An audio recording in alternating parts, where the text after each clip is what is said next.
When your own wife starts living a double life, you feel it in your bones. But the truth turned out to be worse than all my suspicions. My name is John, and my wife's name is Sharon. We live in a small town in Texas where everyone knows everyone. I work for an oil company, Sharon works at the local office. It seemed like we had an ordinary family life. It all started 3 months ago. Sharon suddenly became active about visiting her friend Emma on weekends. She said they were organizing picnics, meeting with other girlfriends, having girls' nights. It even made me happy. A woman has the right to her own interests.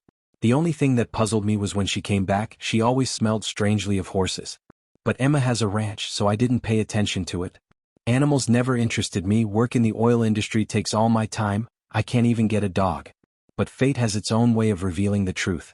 One day I met Emma at the supermarket. I greeted her, mentioned Sharon, said she was at her house right now. Emma looked at me in surprise and said, "John, I haven't seen Sharon for a month. She doesn't even call me." That moment changed everything. Where was my wife every weekend then?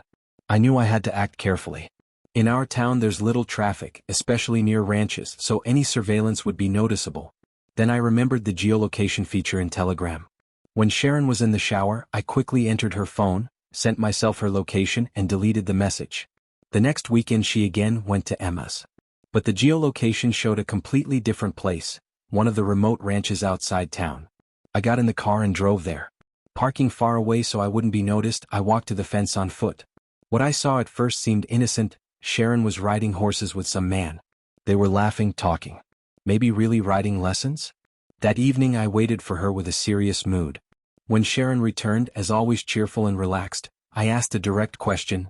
"Why were you riding horses when you were supposed to be at Emma's?" She was confused for a moment but quickly found her bearings. "I didn't want to tell you because I knew you'd worry. I'm taking riding lessons. I know you always say that a horse is a big animal, can injure me. But I really like it." The explanation was logical. I even said that if she likes it, let her continue. After all, I couldn't get my own horse because of work. A few months passed peacefully. But suspicions didn't leave me. One day when Sharon was in the shower, I took her phone to send myself some of our shared photos. And then I saw what changed my life forever. In her correspondence with the contact, Oliver Trainer, there were messages that had nothing to do with horseback riding. "Can't wait for tomorrow, you're so wonderful, our secret. And the worst, today was the best. I love you." I quickly forwarded all the correspondence to myself, and the next day when I was alone, I carefully read it. My wife wasn't just cheating, she had fallen in love with another man. But the most painful thing was realizing how thoughtfully she did everything. For years she built the image of a perfect wife, and then simply decided to start a new life behind my back. I didn't start making scenes. Instead, I decided to act smart. I collected all the evidence, screenshots of correspondence, geolocations, photos from a hidden camera I installed near that ranch. And then I did what she didn't expect. Instead of confrontation, I filed for divorce through a lawyer and sent copies of all evidence to her parents, sister, and several mutual friends with a short message. "Sharon is living a double life. I can no longer tolerate this." When she came home after another trip to a friend, divorce papers lay on the table. She tried to explain something, cried, asked for forgiveness. But trust is destroyed forever. The most ironic thing about this whole situation is that she still doesn't know exactly how I found out everything. She thinks some acquaintance saw us. And I just stay silent and watch her carefully built lies crumble. But that was just the beginning of my revenge.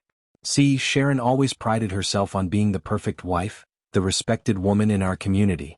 She volunteered at the church, organized charity events, was everyone's go-to person for advice about marriage and family.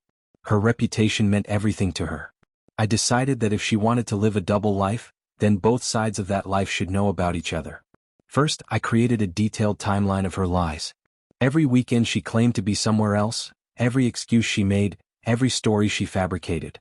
I had dates, times, locations, screenshots of her location data. It was damning evidence that would hold up in any court. Then I did something that would destroy her carefully crafted public image forever. I waited until the annual church charity auction, where Sharon was supposed to be the main organizer. The whole town would be there, her parents, my parents, our friends, neighbors, church members, even her boss from work. Sharon had been planning this event for months, talking about it constantly as her big moment to shine. The morning of the auction, Sharon left early to set up. She kissed me goodbye and said she'd see me there later. "I'm so nervous but excited," she said. "This is going to be perfect." Perfect. That word would come back to haunt her. I arrived at the church hall right as the auction was beginning. Sharon was on stage in her best dress, looking radiant as she welcomed everyone and explained how the proceeds would help local families in need. She spotted me in the crowd and gave me that smile, the same smile she'd been using to lie to my face for months. "Before we begin," I said, standing up from my seat in the middle of the crowd, "I'd like to share something with everyone." Sharon's smile faltered. "John? What are you doing?" I walked to the front, my phone in hand containing all the evidence I'd gathered. "I want to tell everyone here about marriage, about trust, and about what happens when someone you love betrays everything you've built together." The room went dead silent. Sharon's face turned white. "For the past several months," I continued, my voice carrying clearly through the microphone system, "my wife Sharon has been telling me she's visiting friends on weekends. She's been telling all of you what a devoted wife she is. But the truth is, she's been having an affair with a man named Oliver at his ranch outside town." Gasps echoed through the hall. Sharon grabbed for the microphone, but I had more to say. "I have proof of everything. Text messages saying, 'I love you,' to another man. Location data showing where she really goes. Photos of them together. While she's been standing here organizing charity events and giving marriage advice, she's been living a complete lie." I pulled out printed copies of the most damning text messages and handed them to the people in the front row. "Pass these around. Let everyone see who Sharon really is." Sharon was crying now, reaching for the papers, trying to stop people from reading them. But it was too late. The evidence was spreading through the crowd like wildfire. "John, please," she begged, but her voice was barely a whisper compared to the shocked murmurs filling the room. "I filed for divorce yesterday," I announced. "I wanted all of you to know the truth before you hear her version of events. The woman you've all trusted, looked up to, asked for advice, she's been lying to everyone including me for months." Her parents looked devastated. Her mother was crying. Her boss from work was shaking his head in disbelief. The church pastor looked like he'd seen a ghost. But I wasn't finished. "There's something else you all should know," I said, pulling out another set of documents. "I hired a private investigator after I discovered the affair. Turns out this isn't the first time. Sharon has been having affairs for over 2 years. Oliver is just the latest." This revelation hit like a bombshell. Sharon screamed, "That's not true," but her desperate denials only made her look more guilty. The investigator had been thorough. There were photos, credit card receipts from hotels, more text message conversations with different men. My wife hadn't just cheated, she'd been a serial cheater, and I had proof of everything. The crowd was in complete shock. People were standing up, arguing, demanding answers. Sharon's carefully maintained reputation was crumbling in real time, in front of everyone who mattered to her. "The charity auction is canceled," I announced. "I suggest you all go home and think about what you've learned here today." As people began filing out, many stopped to look at Sharon with disgust and disappointment. The woman who had been their role model, their trusted friend, their moral compass, she was revealed as a fraud. Sharon's sister Emma rushed to her side, but even she looked horrified by the evidence. "Sharon, how could you?" she whispered. I walked past my sobbing wife without a word and headed for the exit. But I had one more surprise waiting. Outside in the parking lot was Oliver himself. I'd called him that morning and told him exactly when and where to show up. "If you want to be with my wife so badly," I'd told him, "then you can deal with the aftermath of her lies."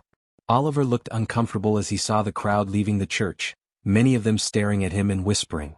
He realized he was now part of a public scandal in a small town where everyone would know his business.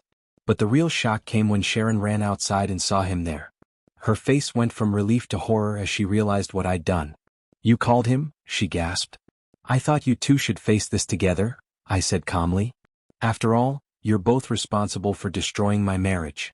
Oliver looked confused. "Sharon, what's going on? Why is everyone staring at us?" She tried to explain through her tears, "But how do you explain that your secret affair has just been exposed to an entire community in the most humiliating way possible?" The coup de grace came when I handed Oliver a folder. "Since you're taking my wife," I said, "you should know what you're getting." That's a complete medical and psychological evaluation I had done. "Did you know Sharon has been on antidepressants for 3 years? Did you know she's been fired from 2 previous jobs for falsifying records? Did you know she's been lying to you too?" Oliver's face changed as he read the documents. Sharon had told him she was practically single, nearly divorced. She'd told him she was a successful businesswoman, a pillar of the community. Now he was learning that she was a compulsive liar who had destroyed multiple relationships and careers. "Is this true?" Oliver asked Sharon, holding up the papers. Sharon couldn't answer. She just stood there crying as her two worlds, her respectable public life and her secret affair, collided in the most devastating way possible. The psychological evaluation I'd commissioned revealed that Sharon showed signs of narcissistic personality disorder and pathological lying. The medical records showed she'd been prescribed medication for depression and anxiety, which she'd hidden from both Oliver and me. Her employment history, which I'd obtained through a background check, showed a pattern of dishonesty and manipulation in previous jobs. "Oliver," I said as I prepared to leave, "good luck with that. You're going to need it." As I drove away, I could see Sharon and Oliver arguing in the parking lot, surrounded by the wreckage of her reputation and their relationship. The woman who had valued her public image above everything else had lost it all in a single afternoon. But my revenge wasn't complete yet. Over the next few weeks, I made sure the story spread beyond our small town. I created social media accounts documenting Sharon's lies, shared the evidence with our extended family, contacted her professional networks. By the time I was finished, Sharon's reputation was destroyed not just locally, but everywhere she might try to rebuild her life. This story is the first of 3 stories, the same events told by a husband, wife, and lover. In each one, you will find new unexpected discoveries and their point of view on the situation. In the coming days, 2 more stories will appear on the channel. You will recognize them by the video cover, so hit pause and subscribe so you don't miss these stories. Also, if you're watching this video later, the link to the video will be pinned in the description below the video and at the end of the video. Thank you for your attention. I'll continue the story. Translated with dpel.com free version. The divorce proceedings were swift and brutal. With all the evidence I'd gathered, Sharon couldn't contest anything. She lost the house, most of our assets, and had to pay my legal fees. Her lawyer advised her to accept whatever terms I offered rather than risk a public trial where even more humiliating details might emerge. Sharon tried to salvage her relationship with Oliver, but he wanted nothing to do with her after learning the full extent of her deception. He felt used and manipulated, which he was. The man Sharon thought would be her new beginning became just another casualty of her lies. Within 3 months of that church auction, Sharon had lost her marriage, her reputation, her home, most of her possessions, her relationship with Oliver, and several friendships. She was forced to move 2 states away to find work, since her professional reputation in Texas was completely destroyed. The most satisfying part wasn't just that she lost everything, it was that she lost it all publicly, in front of everyone whose opinion she valued.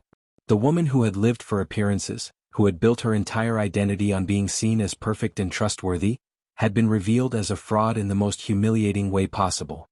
6 months later, I received word that Sharon had suffered a complete nervous breakdown and was in therapy. Oliver had sold his ranch and moved to Colorado, unable to handle the shame and embarrassment in our community.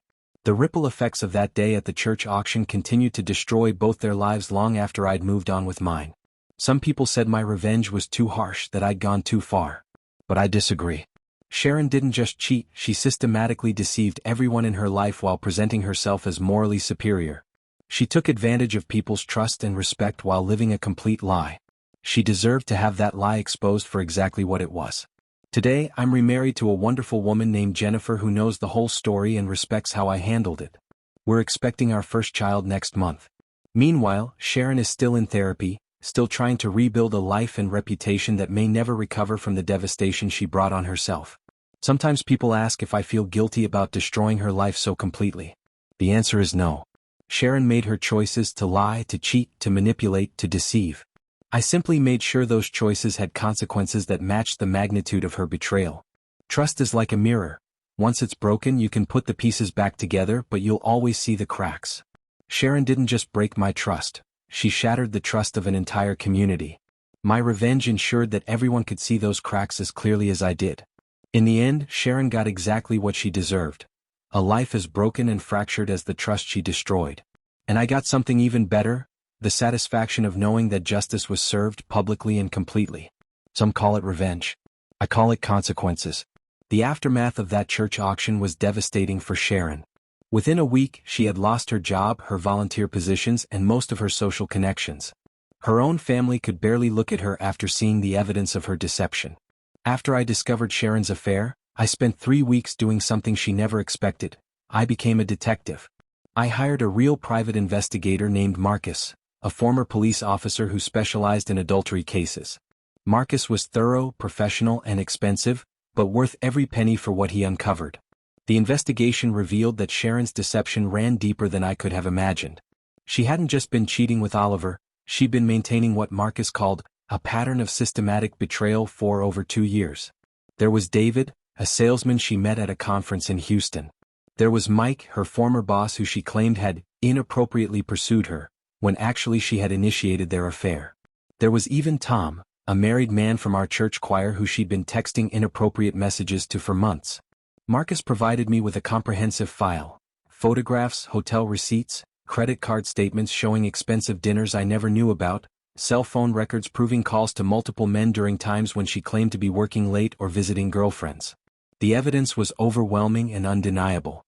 But the most damaging discovery came when Marcus uncovered Sharon's online activities. She had been active on multiple dating websites and affair-focused platforms, using fake names and photos.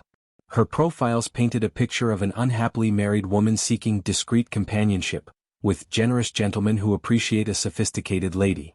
Reading those profiles was like discovering I'd been married to a complete stranger. The woman who portrayed herself as a devoted Christian wife was advertising herself online as available for no-strings-attached encounters and mutually beneficial arrangements. Some of her messages to potential partners were so explicit and calculating that I had to stop reading. Marcus also uncovered financial irregularities that I'd missed. Sharon had been diverting money from our joint savings account into a separate account I didn't know existed.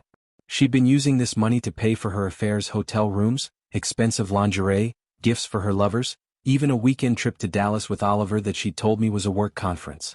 The most shocking revelation came when Marcus traced Sharon's activities back 3 years. Her pattern of deception had started shortly after we began trying to have children. Every failed pregnancy test, every month of disappointment, every tear she cried about our struggles to conceive, all of it was happening while she was actively sabotaging our relationship with multiple affairs. This discovery hit me harder than anything else. We'd been to fertility doctors together. We'd held each other through the disappointment of negative tests. I blamed myself, wondering if there was something wrong with me. All while she was betraying our marriage bed with other men, possibly even on the same days we were trying to conceive. Armed with this comprehensive evidence, I began phase 2 of my plan: systematic exposure. I started with her workplace. Sharon worked as an administrative assistant at a family law firm. The irony was not lost on me. She'd always taken pride in working for lawyers who specialized in protecting family values. I made copies of all the evidence and delivered them personally to her boss, Mr. Richardson, along with a detailed timeline of her activities. "I thought you should know," I told him, "that Sharon has been using company time and resources to conduct multiple extramarital affairs. These credit card receipts show she's been meeting men during work hours, and these phone records show she's been using the office phone for personal calls to her lovers." Mr. Richardson was horrified, not just by Sharon's behavior but by the legal liability she'd created for his firm. A family law practice couldn't afford to have employees whose personal conduct contradicted everything the firm represented. Sharon was terminated the next day with cause, meaning she couldn't collect unemployment benefits. Next, I targeted her social circle. Sharon belonged to several women's groups: the Church Ladies Auxiliary, a neighborhood book club, a charity organization that helped underprivileged children. These women looked up to Sharon, sought her advice on marriage and family issues, trusted her with their own personal secrets. I created a detailed packet for each group, containing selected evidence of Sharon's affairs along with a timeline showing how she'd been lying to them while maintaining her affairs. I hand-delivered these packets to the leaders of each organization, along with a simple note: "I thought you should know who Sharon really is before she continues giving marriage advice to your members." The reaction was swift and brutal. Sharon was asked to step down from all her volunteer positions. Women who had considered her a close friend stopped returning her calls. The book club uninvited her from their monthly meetings. The charity organization removed her name from their upcoming fundraising event, where she was supposed to be honored as Volunteer of the Year. But I saved the most devastating revelation for last: Sharon's family. Her parents, Robert and Martha, were devout Christians who had always been proud of their daughter's marriage and moral character. They bragged to their friends about Sharon's perfect life, her charitable work, her dedication to family values. They'd even asked Sharon to speak at their church about maintaining Christian marriage in modern times. I requested a private meeting with them, bringing along the full investigative file. I laid out everything: the affairs, the lies, the financial deception, the online profiles, the systematic betrayal of everything they'd raised her to value. Robert wept when he saw the explicit messages Sharon had sent to strange men. Martha became physically ill when she read the dating profiles describing sexual acts their daughter was willing to perform for money and gifts. They were devastated not just by Sharon's behavior, but by how completely she deceived them. "How long has this been going on?" Martha asked through her tears. "At least 3 years that we can prove," I answered. "Possibly longer." The betrayal cut deep because Sharon's parents had always held her up as an example to their other children and grandchildren. Robert had frequently told people, "If you want to know how to raise a good Christian daughter, look at Sharon." Now they had to confront the reality that their perfect daughter was living a lie that made a mockery of everything they'd taught her. Sharon's sister Emma was equally devastated. Sharon had been Emma's maid of honor, her closest confidant, the person she turned to for advice about her own marriage. Learning that Sharon had been systematically cheating while giving Emma advice about fidelity and trust was a betrayal that destroyed their relationship completely. The most satisfying part of this phase was watching Sharon's carefully constructed world crumble piece by piece. She lost her job on Monday. By Wednesday, she'd been dropped from all her volunteer positions. By Friday, her own parents weren't returning her phone calls. By Sunday, the day of the church auction, she was completely isolated, though she didn't yet know how bad things were about to get. The church auction was meant to be Sharon's moment of triumph, her chance to show the community what a wonderful, organized, caring person she was. She'd been planning it for 6 months, coordinating with vendors, organizing volunteers, promoting it throughout the community. It was supposed to be her legacy event, proof of her value to the community. Instead, it became her public execution. After the church humiliation, I focused on the legal proceedings. The divorce case became my final battleground, where I would use every piece of evidence Marcus had gathered to ensure Sharon faced full consequences for her actions. The investigation also revealed that Sharon had been building toward an exit strategy. The secret bank account contained nearly $30,000 that she diverted from our joint finances over 2 years. Her plan, according to messages Marcus uncovered, was to leave me after the church auction, using the event as her final community appearance before starting a new life with Oliver. She'd already been apartment hunting in the city where Oliver lived, had been secretly applying for jobs there, and had even looked into changing her identity to escape her past. Sharon wasn't just cheating, she was planning to disappear completely, leaving me with nothing but confusion and debt. But my exposure campaign destroyed those plans completely. Oliver wanted nothing to do with her after learning the full extent of her deception. The jobs she'd applied for withdrew their offers after basic background checks revealed the scandal. Even the apartments she'd looked at refused to rent to her once the story spread online. Sharon was trapped in the wreckage of the life she'd destroyed, with nowhere to run and no one left to manipulate. The psychological evaluation I'd commissioned revealed additional disturbing patterns. Sharon showed classic signs of narcissistic personality disorder, characterized by a grandiose sense of self-importance, a need for constant admiration, and a complete lack of empathy for others. The psychologist noted that Sharon viewed other people as objects to be used for her gratification, rather than human beings with their own feelings and rights. This explains so much about her behavior: the calculated manipulation, the complete lack of guilt about her affairs, the way she compartmentalized her lies without any apparent internal conflict. Sharon wasn't just a cheating wife, she was a psychological predator who used people's trust and love as weapons against them. The final insult came 6 months later, when I received legal papers from Sharon's attorney attempting to claim spousal support in our divorce. She argued that she'd been a devoted wife, who deserved financial compensation for the years she'd invested in our marriage. I responded by having my attorney submit the full investigative file to the court, along with documentation of every dollar she'd stolen from our joint accounts to fund her affairs. The judge was so appalled by the evidence that he not only denied Sharon's request for support but ordered her to repay the money she diverted, plus legal fees and court costs. Sharon's final humiliation came when she was forced to declare bankruptcy, unable to pay the court-ordered restitution on top of her own legal fees and living expenses. The woman who had always prided herself on her sophisticated lifestyle and social status ended up living in a studio apartment, working minimum-wage jobs, and facing garnishment of her wages for years to come. Today, 3 years later, I've moved on completely with my life. Jennifer and I have built a relationship based on complete honesty and transparency. Jennifer and I have built a relationship based on complete honesty and transparency. Our son is healthy and happy, and we're expecting another child next year. I've been promoted twice at work and found peace in knowing that justice was served. Sometimes people ask if I ever feel sorry for Sharon, if I think my revenge was too harsh. My answer is always the same. Sharon made her choices freely with full knowledge of the potential consequences. She chose to betray not just me but everyone who trusted her. She chose to live a lie that made a mockery of everything our community valued. I didn't destroy Sharon's life. I simply removed the mask she'd been wearing and let everyone see who she really was underneath. If the truth destroyed her, that's because she'd built her entire existence on lies and manipulation. The most satisfying aspect of my revenge wasn't the public humiliation or the financial consequences. It was the knowledge that Sharon finally faced the truth about who she really was. Every relationship she'd built on lies crumbled when exposed to reality. In the end, Sharon got exactly what she deserved. A life as empty and meaningless as the lies she'd built it on. And I got something far more valuable than revenge. I got the truth, and the freedom that comes with knowing exactly who I was married to and why she never deserved my trust or love in the first place. Justice isn't always swift, but when it comes, it can be absolutely perfect. Thank you for watching the video to the end. Maybe YouTube will no longer offer you my channel, so subscribe to it by clicking subscribe on the right under the video to receive new interesting stories.